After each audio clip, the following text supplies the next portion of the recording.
নমস্কার বন্ধুরা, আমি তৃপ্তি বাংলাদেশি ব্লগার তৃপ্তি চ্যানেলে সবাইকে স্বাগত জানাচ্ছি নতুন একটি লাইফস্টাইল ব্লগ ভিডিও দেখার জন্য।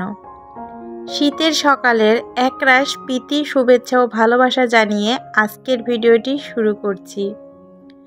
আশা রাখছি যে যেখান থেকেই আমার আজকের ভিডিওটি দেখছেন সবাই ভালো আছেন, সুস্থ আছেন। শীতের দিন সকালবেলা আমাদের কাজ কিন্তু অনেকটাই বেড়ে যায়। গরমের সময় কিন্তু এই যে কাঁথা কম্বল এতটা ভাঁজ করার দরকার হয়ে পড়ে না। শীতের সময় কিন্তু বিছানা গোছাতে অনেকটা বেশি সময় লাগে, কারণ অনেক কম্বল, লেপ এগুলো কিন্তু আমাদের ভাঁজ করতে হয়। তবুও না, শীতটাই গরম থেকে আমার কাছে বেশি ভালো লাগে, কেননা শীতের সময় অনেক নতুন মজার সবজি খাওয়া যায়। শীতের গুড়, শীতটাই বেশি ভালো লাগে। যদিও শীতে আমাদের একটু বেশি কষ্ট করতে হয়, তবুও গরমের থেকে শীতটাই কিন্তু আমার কাছে বেশি পছন্দ। তো আপনারা শীত না গরম কোনটা পছন্দ করেন আমাকে কমেন্টে জানাতে পারেন। ভিডিওর এই পর্যায়ে সবার কাছে একটি রিকোয়েস্ট থাকবে, যারা এখনও ভিডিওটি লাইক করেননি একটি লাইক দিয়ে ভিডিওটি কন্টিনিউ করবেন। সেই সঙ্গে যারা নতুন বা চ্যানেলটি সাবস্ক্রাইব করেননি, চাইলে চ্যানেলটি সাবস্ক্রাইব করে রাখতে পারেন। তাহলে পরবর্তীতে এমন সুন্দর লাইফস্টাইল নিত্য নতুন ভিডিওগুলো খুব সহজেই কিন্তু আপনারা পেয়ে যাবেন। তো আজকে আমার বাসায় আমি কিছু মেহমানকে আমন্ত্রণ করেছি। তো সেই উপলক্ষেই খুব তাড়া ছিল সকাল থেকেই। তো সবার প্রথমে ঘরটা খুব সুন্দর করে গুছিয়ে নিলাম প্রতিদিনের মতোই। তারপরেও যেহেতু আজকে বাসায় গেস্ট আসবে, সেহেতু একটু অন্য দিনের থেকে একটু বেশি পরিষ্কার করেই ঘরটা সুন্দরভাবে গুছিয়ে নিচ্ছি।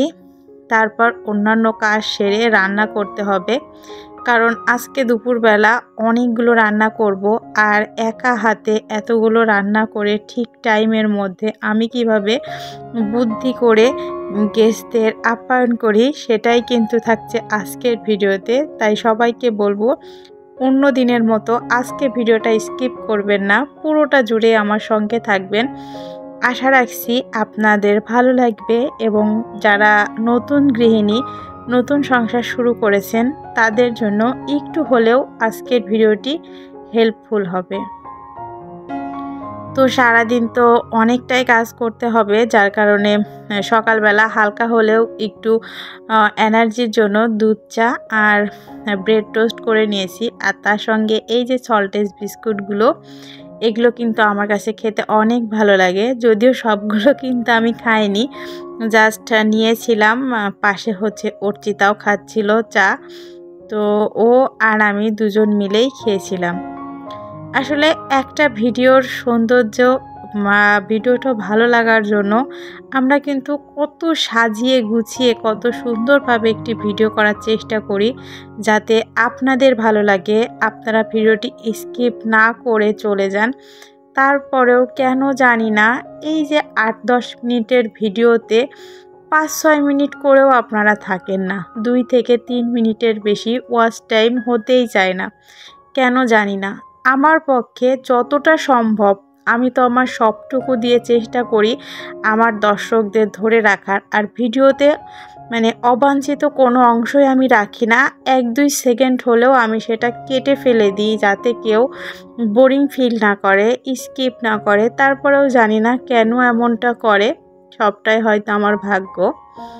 তো যাই হোক, সকালে নাস্তাটা কিন্তু ঝটপট সেরে নিয়ে তারপর এই যে অনেকগুলো কাপড় চোপড় ছিল, তো এখন কিন্তু অনেকটাই ঠান্ডা পড়েছে, যার কারণে হালকা যে কম্বলগুলো কয়েকদিন গায়ে দিচ্ছিলাম পাতলা, তো ওটা কেসে দিয়েছি। তার সঙ্গে বাচ্চাদের স্কুল ড্রেস এবং কিছু আমাদের জামা কাপড় ছিল, এগুলো কিন্তু ওয়াশিং মেশিন ছাড়া হাতেই কেসে এই যে রোদ্রে দিয়ে দিয়েছি। আর এই যে ঘর মোছার আমার এই মপটা তেমন কিন্তু এখন কোনো কাজে আসে না, যেহেতু আমার হেল্পিং হ্যান্ড কাজ করে। যখন ও আসে না তখন আমি এটা ইউজ করি, আর এভাবে রোদ্রে আর কি রেখে দিয়েছি। শুকিয়ে যাওয়ার পর আর ঘরে তোলা হয়নি, তুলতে হবে। তো মাঝে মাঝে ও না আসলে এটা ব্যবহার করি, আর হেল্পিং হ্যান্ড থাকলে ও তো হাত দিয়েই পুরো ঘরটা খুব ভালোভাবে মুছে দেয়। তো এখন দুপুরবেলা রান্নার আয়োজনের আগে মশলার যে কৌটাটা সেটা খুব ভালোভাবে রিফিল করে নিলাম, কারণ রান্নার সময় এটা ওটা না থাকলে না খুব বিরক্ত লাগে। আর আজকে হচ্ছে খাসির মাংস কষা করব গোটা আলু আর গোটা রসুন দিয়ে। উত্তরবঙ্গের বিখ্যাত আর কি, আপনারা সবাই জানেন গোটা রসুন দিয়ে মাংস খেতে এরা খুব বেশি পছন্দ করে। আর এখানে বড় কাতলা মাছের কালিয়া করব। তো মাছের ঝোলের টেস্ট কিন্তু অনেকটাই মাছ মাখানোর ওপরও নির্ভর করে। মাছটা যদি খুব ভালোভাবে লবণ, হলুদ, তারপরে ঝালের গুঁড়া, আর মাছটা একটু মুচমুচা করার জন্য আমি এখানে চালের গুঁড়া ব্যবহার করছি। তো এগুলো দিয়ে খুব ভালোভাবে মাছ ভাজার আধা ঘন্টা আগেই কিন্তু আমি চেষ্টা করি রেখে দিতে। এতে করে কিন্তু মাছের মধ্যে খুব ভালোভাবে মশলাটা ঢুকে যায় আর রান্নার টেস্টও কিন্তু ভালো হয়। তো সকাল সকাল আমার হাজব্যান্ড গিয়ে বাজার করে এনেছে, তো সেটাই আর কি এখন মাংসের যে লোমটোম আছে কিনা এটা দেখে পরিষ্কার করে নিচ্ছি। একটা আশ্চর্য বিষয় কি জানেন, আগে যখন খাসির মাংস নিয়ে আসতো বিয়ের পর দেখতাম এত লোম থাকতো, কিন্তু ইদানিং না এত ফ্রেশ থাকে মাংসগুলো, একদমই নোংরা থাকে না। হালকা দু একটা হয়তো থাকে, আর মাংসের গায়েও কোনো প্রকার নোংরা থাকে না। তারপরেও আমি একবার করে খুব ভালোভাবে চেক করে নিয়ে তারপর মাংসটা খুব ভালোভাবে জল দিয়ে ধুয়ে এখানে ছাঁকা দিয়ে নেব।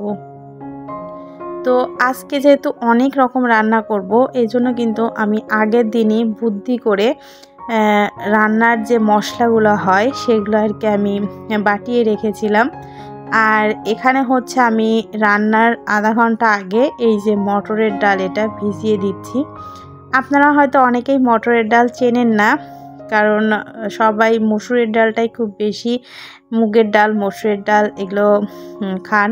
তবে এই যে মটরের ডাল এটা আর কি নিরামিষ করে রান্না করি, এত টেস্ট হয় কি বলবো। আপনারা কখনো যদি এই মটরের ডালটা খান তো বলবেন যে আর মসুরের ডাল খাবো না, এই ডালটাই বেশি টেস্টি।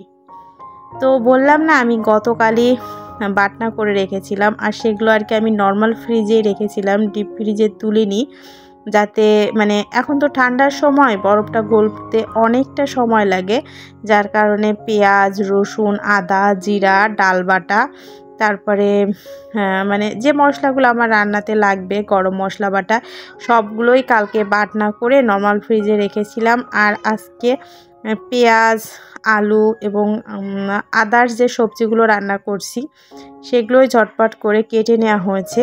তো এভাবে যদি আমরা বুদ্ধি করে একটু আগে থেকে সবটা ম্যানেজ করে রাখি তাহলে কিন্তু একা হাতে অনেক লোকজন এবং সংসার সামলানো অনেকটাই সহজ হয়ে যায়। তো আজকে ভাবলাম মাটির চুলায় রান্না করব। তো আজকের প্রত্যেকটা রান্না কিন্তু আমি মাটির চুলায় রান্না করেছি এবং প্রত্যেকটা রান্না এক হাতেই করেছি। আমরা সবাই জানি মাটির চুলা রান্না কিন্তু গ্যাসের চুলার থেকে টেস্ট অনেক বেশি হয়। হয়তো একটু গোছগাছ করে নিয়ে রান্না করতে সময় লাগে, কষ্ট হয় যেহেতু অভ্যাস নেই, তবে খেতে কিন্তু অনেক টেস্ট হয়। তো আমি জানি আমার অনেক আপুরাই কিন্তু এভাবে শীতের দিনে মাটির চুলায় রান্না করতে খুব বেশি পছন্দ করেন। বাংলাদেশি ব্লগার মাম রিমা চ্যানেল থেকে রিমা আপু দেখছিলাম গত ভিডিওতে মাটির চুলা কিনতে গেছেন, সিমেন্টের চুলা, ছাদে রান্না করবেন বিধায়। তো অনেকেই কিন্তু শীতের দিনে শখ করে চুলায় রান্না করে, আর মাটির চুলা রান্না খেতে অনেক বেশি টেস্ট হয়। তো সর্বপ্রথম আমি খাসির মাংসটাই দিয়েছিলাম। তো মাংসটা খুব ভালোভাবে কষিয়ে নিয়ে তারপর এই যে এখানে গ্যাসের চুলায় প্রেসার কুকারে দিয়ে দিয়েছি, আর এখানে আমি 3টা সিটি দিয়েছি মাত্র। এতে মাংসগুলো খুব ভালোভাবে কিন্তু সেদ্ধ হয়ে গিয়েছিল। আর অফ ক্যামেরাতে আমি সব রান্না করে নিয়েছি, সেগুলো আর ক্যামেরা বন্দি করিনি। তো এখানে আছে হচ্ছে শসা, লেবু, এখানে কাতল মাছের তেলের হচ্ছে বড়া, পটল ভাজা, ইলিশ মাছ ভাজা, মিষ্টি কুমড়া দিয়ে ডাল বাটা দিয়ে ডালের বড়া, ডালের পাট বড়া, খাসির মাংস, আলু আর গোটা রসুন দিয়ে এখানে আমি করে নিয়েছি। আর তার সঙ্গে আছে কাতলা মাছের কালিয়া। প্রত্যেকটা রান্নায় কিন্তু অসাধারণ টেস্ট হয়েছিল। আর এখানে হচ্ছে মাছের মাথা দিয়ে পাতাকপি ঘন্ট করেছি আর করেছি মটরের ডাল। এই মটরের ডাল ভাজা আর পাতাকপি ঘন্ট এত টেস্ট কি বলবো। আর তার সঙ্গে ছিল জলপাইয়ের চাটনি আর আমাদের বগুড়ার স্পেশাল বগুড়ার দই, আর তার সঙ্গে ছিল সাদা ভাত। তো পোলাও আর করিনি, যেহেতু ডাল সবজি সব কিছু ছিল, সব মিলিয়ে সাদা ভাতটাই করেছিলাম। তো প্রত্যেকটা রান্না দেখতে যত ইয়ামি হয়েছিল, খেতে কিন্তু এর থেকেও অনেক অনেক বেশি টেস্ট হয়েছিল। অলরেডি আমি খুব সুন্দর করে সাজিয়ে গুছিয়ে খাবার পরিবেশন করে দিয়েছি। আপনাদেরকে তো বলাই হয়নি কাদেরকে নেমন্তন্ন করেছিলাম। তো আমাদের বাড়ির নতুন জামাইদেরকে আমি নেমন্তন্ন করে খাইয়েছিলাম। তো আজকের ভিডিওটা কেমন লাগলো কমেন্টে জানাবেন। ধন্যবাদ সবাইকে।